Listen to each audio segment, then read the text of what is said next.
Olha, em tempos tão difíceis, ouvir uma história inspiradora aquece o coração, né?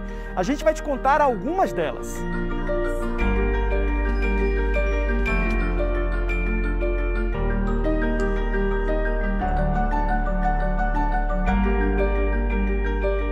A gente resolveu reunir toda essa gente boa para tentar entender o que elas têm em comum. Quais são as características que levam pessoas que enfrentaram grandes obstáculos, sejam sociais, físicos ou econômicos, a saírem adiante e alcançarem posições de destaque? No Caminhos da Reportagem de hoje, nós vamos viajar nessas histórias e mostrar como as oportunidades transformaram a vida de cada um desses brasileiros. Gente comum e extraordinária.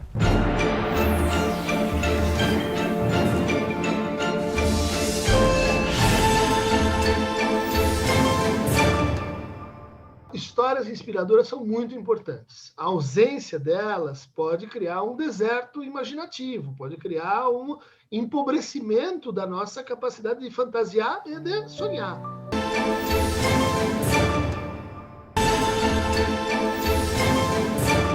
A boa perspectivação, e é difícil de montar isso, é aquela que diz assim, esse sacrifício que eu estou fazendo hoje, ele já é parte da realização daquilo para onde eu estou indo. Então, você faz mais exercícios, você se dedica mais, e isso não é pura disciplina policial de si. Isso é também criação de outro si, de um si no futuro. É importante a gente saber regular e tratar nossos ideais. Histórias inspiradoras são parte são formações sociais dos nossos ideais de eu. Mas facilmente os ideais se tornam métricas, se tornam objetivos, se tornam assim unidades de medida que desrespeitam quem é você, a sua singularidade. E a sua singularidade compreende os limites da sua história, compreende os limites do seu desejo, e o sucesso tem que ser dado nos termos desta vida e não daquela. Limite é uma palavra que não faz parte do vocabulário do ultramaratonista Pablo, que já participou das principais corridas do país. Em 2016, nas Olimpíadas do Rio de Janeiro, foi condutor da tocha olímpica. Uma meta alcançada após 4 anos de estratégias e muito suor. Para chamar a atenção, carregou uma barra de ferro enquanto corria. Natural de Salvador, Bahia, mudou-se aos 6 anos para Campinas, São Paulo, com a mãe, que migrou em busca de trabalho. Enfrentou violência e racismo e, na periferia onde vivia, diversas vezes foi convidado por conhecidos para entrar para o mundo do crime. O pessoal não me via como uma pessoa diferente daqueles que queriam que eu fosse. Então, se eu fazer faculdade, se formar, que nada. Ensino médio, esquece. Eu sei mais um que ia morrer antes dos 17, 18 anos. Sem perspectiva nenhuma de vida. Aquele que consegue dar um passo a mais e dizer assim, sim, eu preciso comer amanhã, e eu preciso enfrentar a violência que está aqui hoje comigo, mas eu quero pensar 10 anos para frente, eu quero pensar 5 anos para frente. E esse consegue fazer o que a gente chama de lógica do sacrifício. Antes de trilhar o caminho do esporte, Pablo se virava para sobreviver. Aos 16 anos, vendia balas nas ruas. Foram muitos trabalhos que eu tive depois de ser ambulante. Muitos mesmo. Fui segurança de balada, fui segurança de shopping, telemarketing. Mas eu estava lutando aí por uma colocação melhor na minha vida profissional, até porque eu estava fazendo os cursos técnicos e eu queria muito isso.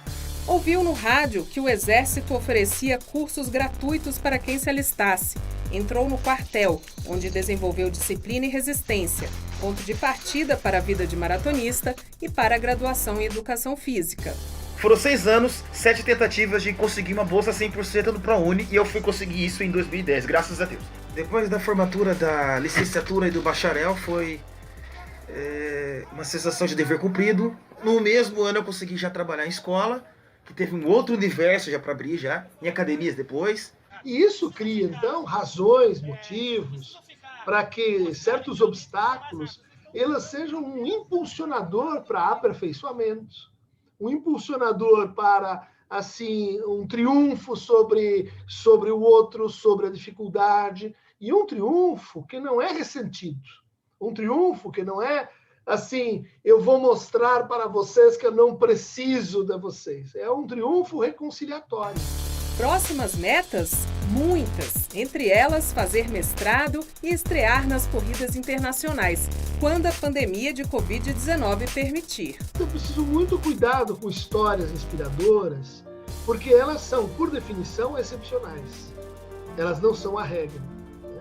E elas podem criar mensagens do tipo assim, então basta você se sacrificar, você se esforçar, você se dedicar, que você vai chegar lá. Não é bem assim. Né? Não é bem assim por condições sociais de desigualdade, não é bem assim porque o sucesso, ele depende sim de bons encontros, assim como a felicidade. É importante que cada um de nós pense assim, o que me traz paz, o que me traz felicidade, isso é o meu sucesso. Se eu posso ir mais longe, beleza. Se eu não preciso, também tá bom. O importante é que eu sinta que eu estou realizado, que eu estou realizada, que eu estou cumprindo o meu papel. E o mais importante é que o maior sucesso na vida tem a ver com os relacionamentos que a gente conquista e mantém enquanto vai caminhando na jornada da existência. Se em busca desse alvo final eu não construo relacionamentos e mantenho, no final eu vou estar sozinho comemorando um sucesso sem que ninguém vá aplaudir. E para mim isso é um grande fracasso.